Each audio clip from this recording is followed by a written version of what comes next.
A gente vai falar de um assunto bastante importante, que é o projeto de lei que garante fornecimento gratuito de medicamentos à base de canabidiol pelo SUS no estado de São Paulo. Esse projeto de lei, de autoria do deputado estadual Caio França, do PSB, foi aprovado em dezembro de 2022 pela Assembleia Legislativa de São Paulo, e o governador de São Paulo, Tarcísio de Freitas, sancionou a lei na última terça-feira. E é sobre esse assunto que a gente vai conversar agora com a Cidinha Carvalho, que é diretora da Cultive, Associação Cannabis e Saúde. Oi, Cidinha, bom dia, prazer em recebê-la. Bom dia, Marilu, tudo bem? Primeiro quero agradecer pelo convite. Obrigada, imagina, a gente que agradece aqui a sua presença, viu, Cidinha? Você que já esteve aqui no Jornal Brasil Atual, junto com o deputado federal Paulo Teixeira, do Partido dos Trabalhadores, um incansável parlamentar na luta dessa causa, né? Hoje ministro do Desenvolvimento Agrário, e aqui você contou o caso da sua filha, né? Enfim, que tem uma síndrome, né? Uma epilepsia severa. E, bom, a gente vai ter oportunidade de falar também, né, da sua vida, enfim, da vida da sua filha, como é que mudou, né, com cannabis. Mas, inicialmente, eu gostaria, Cidinha, que você falasse sobre esses medicamentos à base de canabidiol que eram fornecidos pelo governo estadual mediante decisão judicial, e ali ainda precisa de regulamentação. Isso talvez demore ou seja rápido, a gente não sabe, né? Qual que é a sua expectativa também em relação a isso. E eu gostaria de saber se a lei detalha quais são as doenças que poderão ser tratadas, ou essa lei ainda não detalha. Como você recebeu essa notícia inicialmente, Cidinha? Bom, eu sou mãe da Clária, né, que tem síndrome de Dravet, uma epilepsia severa com risco de morte súbita. E realmente a cannabis foi um divisor de águas em nossa vida. Na terça-feira eu estive presente lá na sanção da lei da PL 1180/19. Foi potente, foi emocionante. Inclusive eu contei para o governador sobre o caso da minha filha, que por coincidência é a mesma síndrome do sobrinho dele. É uma lei muito importante, onde vai atender várias pessoas que realmente não têm acesso, porque hoje o óleo de cannabis é realmente um acesso muito elitizado. E não só isso, né? Vai ampliar também o acesso a médicos prescritores pelo SUS, e também para fazer um acompanhamento médico. Não vou dizer ampliar pelo SUS, porque não existia prescrição pelo SUS. Muitos médicos que atendiam pelo SUS, que eram prescritores de cannabis, eles não podiam prescrever pelo SUS, e sim no consultório particular deles, o que acabava não cortando o acesso a quem realmente não tem condições, né? Essa lei, na verdade, ela tem muitos benefícios a nos trazer, ela sendo cumprida, né? Primeiro, que é o acesso ao óleo, o acesso ao médico, como eu citei aqui, a prescrição, vai ampliar o debate, resgatar o debate, vai trazer informações, porque vai precisar capacitar esses médicos do SUS, né, não somente como prescrever, mas como acompanhar o paciente dentro do sistema endocannabinoides, o que isso vai gerar também um combate ao preconceito, para quebrar esse estigma, e levando a informação também a gente consegue diminuir as injustiças que acontecem hoje, né? E é claro que ainda falta uma regulamentação, e pelo que eu vi na PL, o Estado tem 90 dias para poder cumprir essa regulamentação, mas é muito importante que essa regulamentação ela seja construída junto com a sociedade civil. E quando eu digo a sociedade civil, eu digo incluir os pacientes, os médicos e os advogados pioneiros na causa, né? Porque não adianta incluir quem está chegando agora, quem não vivenciou toda essa luta. Eu, por exemplo, já entrei na causa em 2013, e tantas pessoas aí lutando na linha de frente, né? Participando de tantas audiências públicas, e lá em Brasília, na própria Anvisa, nas ruas, até mesmo porque essa luta ela nasceu de baixo para cima, né? Cultivadores ensinando mães a cultivarem, mães ensinando médicos a prescreverem, mães ensinando médicos a dosarem, porque tudo nós aprendemos mesmo nos erros e acertos, e também na dor, né? Então, é muito justo que tenha nossa participação nessa construção, justamente para ser uma regulamentação que atenda realmente às nossas necessidades. Um fato preocupante são realmente os vetos do governador, porque foram muitos vetos, foram o artigo 3º, o 4º, 6º, 7º, 8º e 9º. Né? Isso realmente contempla o extrato vegetal, contempla a forma que será feito o cadastro com os pacientes, a forma que será feita a renovação, o teor, enfim. A APL, ela traz realmente algumas patologias, mas é importante frisar que é necessário ampliar essas patologias também, até mesmo porque nós temos que pensar não somente no paciente, mas temos que pensar também no cuidador. O cuidador, a mãe, que também adoece junto com o paciente, né? E principalmente na saúde mental. E a cannabis, ela proporciona um alívio, né, na saúde mental também, com muitas respostas terapêuticas positivas. Eu sou uma delas que eu uso, né? Deixei de usar aí alopáticos, deixei de usar Rivotril, por exemplo, né, que me fazia tanto mal. Então, assim, é importante também incluir as doenças mentais, justamente pensando no cuidador e vamos entender que nós que vivenciamos o dia a dia, nós vemos que realmente a cannabis, ela proporciona um alívio desde um bem-estar até uns cuidados paliativos, até uma doença mais grave. Então, é importante pensar nisso. Exato. Bom, então, como você disse, tem que ser uma construção aí coletiva, levando em consideração todos aqueles que lutaram, né, e lutam há muitos anos, né, em relação a essa causa. E eu queria que você falasse das doenças, né? Você estava falando das patologias, né? Então, vamos detalhar um pouquinho quais as doenças que devem estar contidas nessa lei, né? Para ser justamente, para ter esse medicamento à base de canabidiol, Cidinha. Só para a gente dar alguns exemplos. Tá, então, assim, porque são inúmeras, porque à medida que vai Tá, passando o alguns tempo, exemplos. chegam pacientes, esse leque de patologias cada vez mais ele vai aumentando, né? Então, assim, já tem lá Alzheimer, Parkinson, epilepsia, esclerose múltipla, mas eu vou citar algumas aqui que talvez já estejam até na lista, mas entre outras que não estão. Né? Por exemplo, pacientes que sofreram AVC, a gente percebe uma resposta muito boa para resgatar os movimentos, o que fazia antes, para uma recuperação mais rápida. É importante incluir a saúde mental, tipo depressão, ansiedade, fobia social. Nós temos pacientes com fobia social que o óleo rico em CBD ele traz uma resposta muito grande, muito grande. Enfim, até mesmo porque depois de uma pandemia, Marilu, onde mais de 600 mil pessoas perderam familiares e hoje sofrem com depressão, com ansiedade, com distúrbio do sono, a insônia, tantas outras doenças mentais, aumentou muito o número e muitos pacientes desses também não sabem que a cannabis pode proporcionar uma boa resposta. Sem contar aqueles pacientes também com a própria sequela do COVID, que já foi constatado cientificamente que a cannabis ela ajuda muito nas sequelas pós-COVID.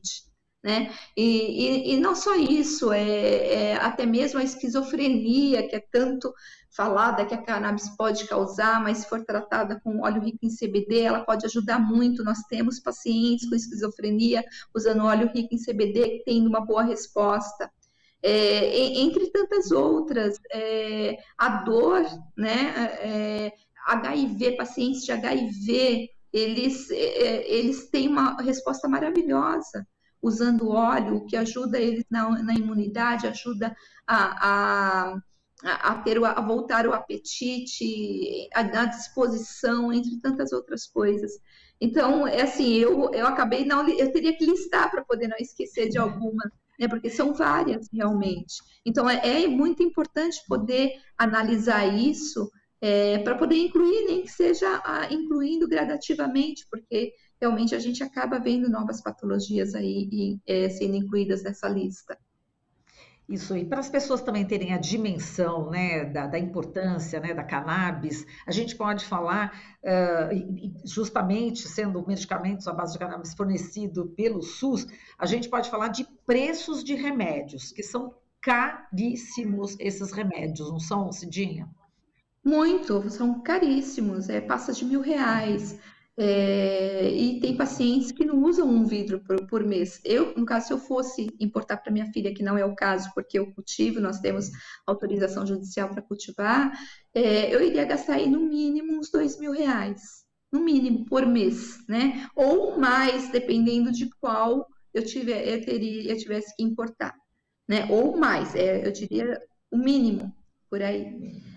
Então, é assim, então é algo que até a própria judicialização não está cumprindo, né? Então, é muito importante não somente a regulamentação, como o cumprimento da lei, porque não vamos esquecer que temos 3 estados no Brasil que já têm a lei sancionada para receber pelo SUS, mas o estado ainda não está cumprindo, que no caso seria o Rio Grande do Norte, Ceará e Goiás, né? Está sancionada. Goiás é o mais antigo. Goiás já está aprovado aí há mais de 2 anos. Há mais de 2 anos é certeza, e até agora não cumpriu.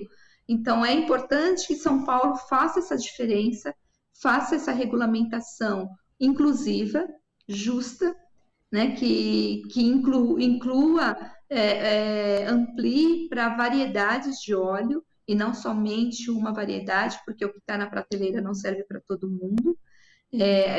Lembrando que a cannabis é uma terapia muito personalizada, então cada um responde de uma forma a cada variedade.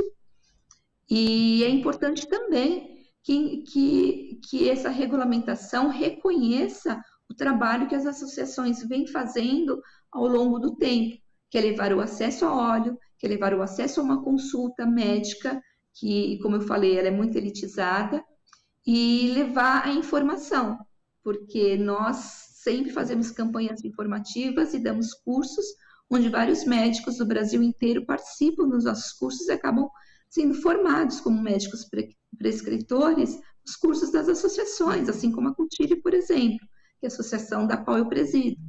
Que todo ano nós fazemos cursos onde vem médicos, já passaram mais de 1.500 pessoas, entre médicos, profissionais da saúde, pacientes e familiares no nosso curso. Exato. E é muito importante isso.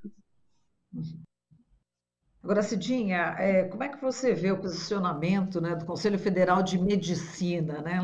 Esse conselho, ele tem tido atitudes, né, muito, digamos, sem conhecimento científico, para a gente dizer o mínimo, né, Cidinha?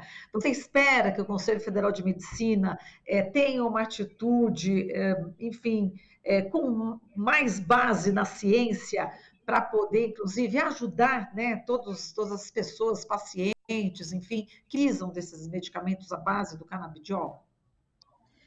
Pois é, Marilu, de forma contraditória, o CFM desde o início sempre negou a ciência em relação à cannabis, né? Eu digo contraditório porque, poxa, é o CFM, Pois o é. que trabalha, tem que trabalhar ali em parceria com a ciência. É a ciência que prova tudo. E o mundo já provou isso. A ciência no mundo, não é só a ciência no Brasil, não é só a ciência em São Paulo, é no mundo já está provado a eficácia da cannabis em várias patologias. Então, desde o início, o que mais foi restritivo e continua sendo restritivo e arcaico é o CFM. A gente percebe que não somente falando do CFM, mas num contexto geral, generalizando mesmo, generalizando, assim, bem, não vou generalizar, mas a maioria o proibicionismo, ele já não cabe mais a questão moral, já não cabe mais a questão de preconceito, né, de quebrar paradigmas. Todos já sabem que a cannabis, ela é o ouro verde. Então, a gente vê que realmente toda essa proibição, ela tem a ver mesmo com interesse de monopólio, com interesse mesmo da ganância, né? Então, a gente vê muita restrição e muita proibição impactando isso justamente por por interesses ocusos mesmo, né? Porque realmente o efeito moral ele já não cabe mais e a moral ela acaba sendo usada como uma cortina de fumaça. Eu espero sim que o TFM mude, ainda mais que nós estamos num novo governo, sendo inovador. Embora lá no começo, em 2014, a gente já não estava com esse governo tão conservador desses últimos 6 anos, vamos dizer assim. Mas é o momento de mudar, é o momento de acompanhar a evolução. E o CFM ele parou no tempo, né? Parou no tempo ainda que abriu só um pouquinho, mas precisa atualizar. E o CFM ele precisa considerar a ciência, porque é contraditório para um CFM, né? Um Conselho Federal de Medicina, é muito contraditório negar a ciência.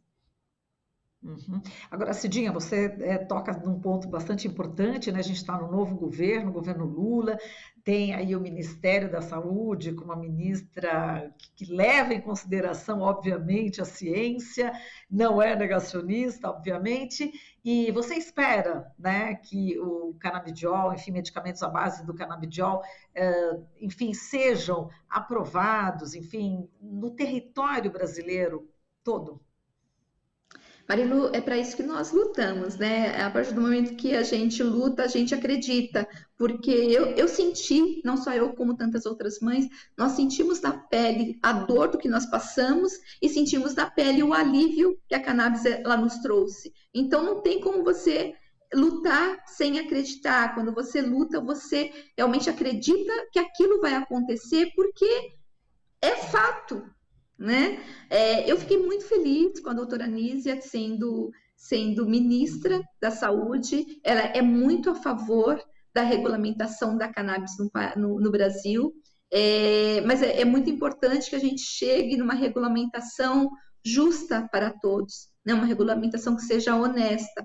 É claro, tem a ciência de que isso nós não vamos conseguir de uma hora para outra, nós vamos continuar seguindo a passos de formiguinha, não que eu vou dizer que nesse governo tudo vai acontecer, vai ser um paraíso. Claro que não, né? Mas nós sentimos o solo muito mais fértil. Nós vamos com muito mais segurança e saber que iremos ser respeitados, sabe? Teremos um respeito e não um descaso e tantas fake news, sabe? Então, um tratamento à base de tantas mentiras. Em relação à cannabis, que até uma cartilha mentirosa foi feita, né, no último governo. Assim, absurdo, falando coisas realmente absurdas mesmo, com o intuito mesmo de renegar, de tudo toda a nossa luta, desmerecer, depreciar tudo o que a cannabis ela pode transformar na nossa vida. Na vida do paciente, né? Nós, como mãe, nós sentimos isso na pele e temos como provar, assim como já provamos isso, né? Mas eu tenho muita esperança, sim, que tudo vai mudar. A gente está em mutação todo momento, a cada dia estamos mudando, a cada dia pessoas mais estão usando o óleo de cannabis porque estão vendo a eficácia do óleo da cannabis na vida, né? Assim como o próprio Siddhartha Ribeiro diz que o óleo da cannabis vai ser o remédio do idoso, né? E já está sendo. A gente vê os efeitos que acontecem não só no Parkinson, não só no Alzheimer, mas sim na disposição, até mesmo para você poder incluir como um suplemento, né? Suplementar aqueles canabinoides que todos nós temos o déficit. Né? E nós sentimos a diferença, mesmo que você não tenha nenhum diagnóstico, nós sentimos a diferença de antes e o depois de você tomar a cannabis, né? Melhora o sono, melhora a disposição, melhora a criatividade, melhora a atenção, são muitos fatores. Então, cada vez mais, isso não tem como o CFM mudar, embora tenha estagnado todo esse tempo, vai chegar uma hora que vai mudar. Porque nós já estamos mudando, né? A própria população está fazendo essa mudança. Com certeza. Você falou de bacima, né? Imagina. E Cidinha, vamos aproveitar essa, né, conversa, né, que a gente está tendo agora, justamente para poder combater, né, essas fake news, falar que o canabidiol é uma aí, das dezenas de substâncias presentes na cannabis sativa, mas não produz os efeitos psicoativos conhecidos na planta. É isso, né? Isso, é só que assim, nós estamos falando não somente do canabidiol, porque o canabidiol é somente uma substância dentro das 179 Uhum, substâncias, mais de 1.500 compostos, né?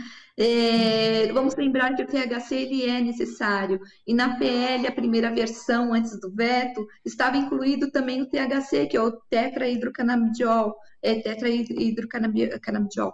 É, que o THC ele é conhecido por ter o efeito psicoativo, mas sendo usado junto com o CBD, que é o canabidiol, o CBD ele combate os efeitos psicoativos do THC. Tanto é que até mesmo a própria regulamentação da Anvisa tem uma quantidade mínima do THC no óleo, embora muitos pacientes precisem de um óleo rico em THC. Temos até crianças autistas, crianças com epilepsia, que respondem melhor com um óleo rico em THC. Então, isso também tem que ser mais flexibilizado, porque tem que pensar no efeito terapêutico único para cada um, né? Personalizado mesmo. Então, isso também tem que ser personalizado. Mas, lembrando que tudo é a dose, né? Tudo depende da dose. Até o açúcar também depende da dose, senão vira droga. Então, quando nós falamos de cannabis, e para isso, para as pessoas se conscientizarem disso, Marilu, só tem uma ferramenta: levar a informação.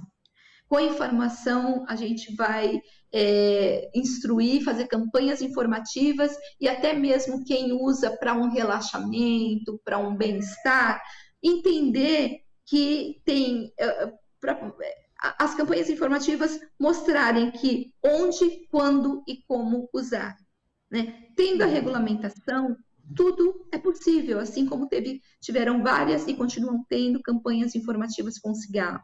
Depois que tiveram essas campanhas informativas com cigarro, teve uma diminuição de 40% de fumantes, né? Então, é tudo a educação, é tudo você poder investir não somente no acesso, mas na capacitação e também na informação, na educação dos médicos, na educação do povo. Por isso que nós precisamos de campanhas informativas. Isso tinha que estar nas escolas, Cidinha, não é mesmo? Exatamente. Olha, desde 2014, Marilu, eu já É, pedia para é. incluir o sistema endocannabinoides nas grades das faculdades, das universidades. Hoje já tem, né? Que bom, demorou, mas hoje tem. Mas isso, até mesmo fazer uma reformulação do próprio ProERT, né? Para poder entender porque o ProERT, eu lembro do meu filho na escola, tudo, que só se repelir, não entrem nas drogas, mas tem que explicar. Tem que explicar e tem que ter essa reformulação. Como você disse, já tem nas escolas, mas de uma forma diferente. Tem que mudar isso. Então, tem que ter essa instrução realmente na escola. Quando, como e onde usar. Sabe? Exato. E tudo depende da dosagem. Exato. E Cidinha, para a gente terminar, a gente está acompanhando até, né, o crescimento da sua filha, que você sempre contando sobre ela, como é que ela está bem com esse tratamento, né, que você já faz. Explica o que é a síndrome de Dravet. Você contou da última vez, né, que quase perdeu a filha várias vezes, né? Conta um pouquinho para quem não acompanhou aquela entrevista, Cidinha, para as pessoas entenderem. Então, Marilu, a Clária, ela começou a convulsionar com 5 meses e meio, ela está na condição de síndrome de Dravet. Essa síndrome é uma epilepsia severa que tem risco de morte súbita, e antes da cannabis ressurgir como remédio, muitas crianças de Dravet não chegavam na adolescência. Então, e ela começou a convulsionar com 5 meses e meio, foi quando a nossa vida virou de cabeça para baixo. E eram convulsões muito severas mesmo, assim, dela convulsionar por 1 hora, 1 hora e meia, onde com 2 minutos, 3 minutos de crise, a gente já tinha que correr para o hospital, porque a gente tinha medo de perdê-la aqui em casa, porque realmente, logo em seguida, já dava parada respiratória, minha filha chegou a ter paradas cardiorrespiratórias. é um efeito devastador. E nisso, e nessas paradas respiratórias, é claro que acaba tendo sequela, né? E essas sequelas hoje são déficit intelectual. A síndrome, ela tem hipotonia, que a hipotonia é quando os músculos, eles são... É como se fosse um elástico frouxo, você solta e ele não volta. Então, minha filha não subia escada, não pulava, não corria, ela andava com o joelho semiflexionado, apoiando sempre na gente, apoiando sempre em algum lugar para andar. A coordenação motora dela era muito comprometida, a fala dela também era comprometida. Ela falava muito, mas ela falava muito, sabe, muito sem contexto, era frase sem contexto. Muitas pessoas não entendiam. Minha filha tinha apneia do sono além das convulsões, ela tinha agressividade, ela se automutilava, ela tentava arrancar os dentes, escorria sangue, ela não aceitava um não, ela batia a cabeça na parede quando ela era contrariada. Enfim, e nós corríamos contra o tempo, né? Como eu te falei. E a coca, minha filha não tinha sudorese, que é um fator importante, que é uma das características da síndrome também, porque no gene, é uma mutação no gene SCN1A, que é um gene, um canal do sódio, onde o sódio tem que passar, e ele é fechado. Então, o sódio, ele não entra.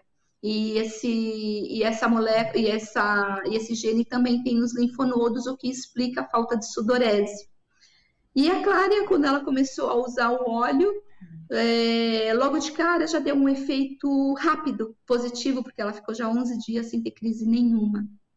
E com 4 meses ela tomando o óleo, a Clara, ela começou a transpirar, que foi com 11 anos, foi a primeira vez que, de fato, a gente viu a nossa filha transpirar mesmo. E a partir daí ela começou a transpirar, hoje ela transpira normalmente. E eu posso te dizer que hoje a Clara, ela está muito bem, as crises diminuíram 80% das crises. A minha filha convulsionava por mais de 1 hora, hoje ela tem 1 ou 2 crises por mês, o que dura menos de 1 minuto. Ela continua transpirando normalmente. A Clária, ela, desde da forma que ela deitar, a posição que ela deitar, ela dorme a noite inteira sem nenhuma apneia do sono, nunca mais teve apneia do sono.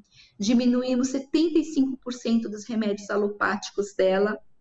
Ela melhorou a fala, hoje ela fala tudo dentro do contexto, ela dialoga normal, como nós estamos conversando, você entende tudo, até palavras mais rebuscadas ela fala. Que maravilha. Hoje ela toma banho sozinha, ela já está se alfabetizando. Hoje eu vou para todo quanto é tipo de lugar com ela. Sabe, eu posso colocar ela na aula de balé que ela gosta, claro que ela faz do jeito dela, mas é bom para ela se mexer. E faz 9 anos que a Clara usa o óleo feito artesanalmente, e faz 9 anos que eu nunca mais precisei levar minha filha para pronto-socorro por causa de crises convulsivas. Então, assim, foi um divisor de águas em nossa vida. Exato, Cidinha. Enfim, quando você fala, né, de tudo que você passou, né, enfim, e das sequelas também, quer dizer, agora a mãe que está com uma bebezinha, né, hoje, ela vai ter muito mais condições do que você teve, não é isso? Sem dúvida. Isso acho. Ela não vai ter tantas sequelas, não é isso? Exatamente, porque eu até costumo dizer, né, que eu acho que eu já até falei isso para você, que se eu soubesse dos efeitos terapêuticos da cannabis, a minha filha, há 18 anos atrás, porque a Clara vai fazer 20 anos, há 18 anos atrás eu poderia ter livrado a minha filha das sequelas que tem hoje. Hoje ela poderia estar vivendo a adolescência dela como qualquer outro adolescente. E hoje não, minha filha é uma criança eterna. Né? Então, hoje, olha o que a proibição faz. Né? Eu falo que quando a proibição ela não mata, ela sequela, sim. Porque ela mata e ela sequela. Em torno de uma mentira que foi criada por interesses econômicos. Né? E hoje, quando chegam os pacientes, bebezinho, eu já falo, começa agora, não espera seu filho sequelar. E tem várias mães que nem tem. Eu posso falar da Lívia, por exemplo. A Lívia tem a mesma síndrome da Clária, e nós conhecemos a Lívia, que estava com 2 aninhos ainda, e eu falei para o pai dela, não começa logo, né? Um óleo rico em CBD. Hoje a Lívia está, acho que com 6 anos. Hoje a Lívia, ela anda, fala como a Clária não tinha condições na época dela. Sabe? Eu falo, nossa, ela tá ótima em relação à minha filha na idade dela.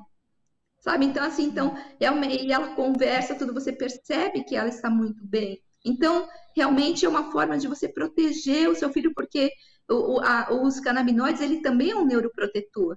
Ele não só ajuda na diminuição das crises, na sudorese, a regular, ele é um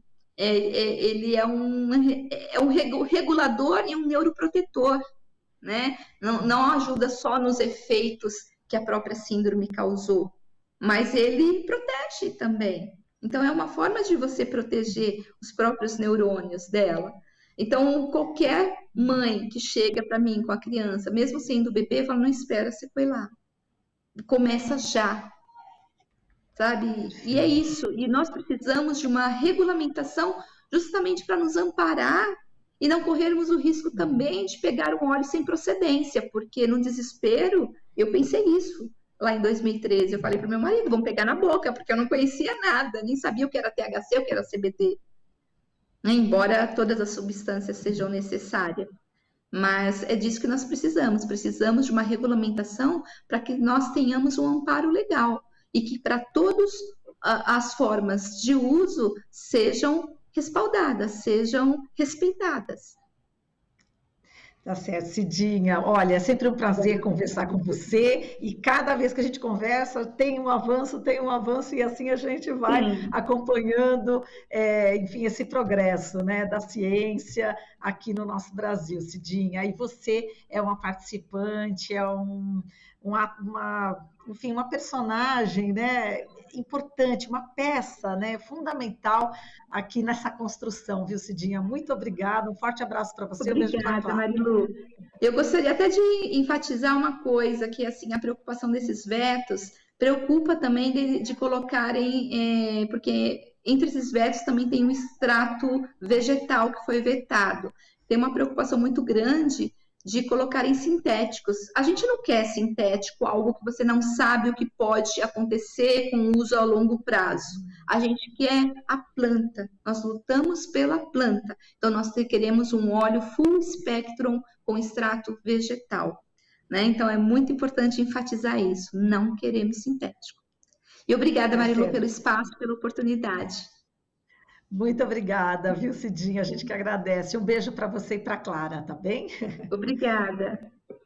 Falamos aqui com a Cidinha Carvalho, diretora da Cultiva Associação Cannabis e Saúde.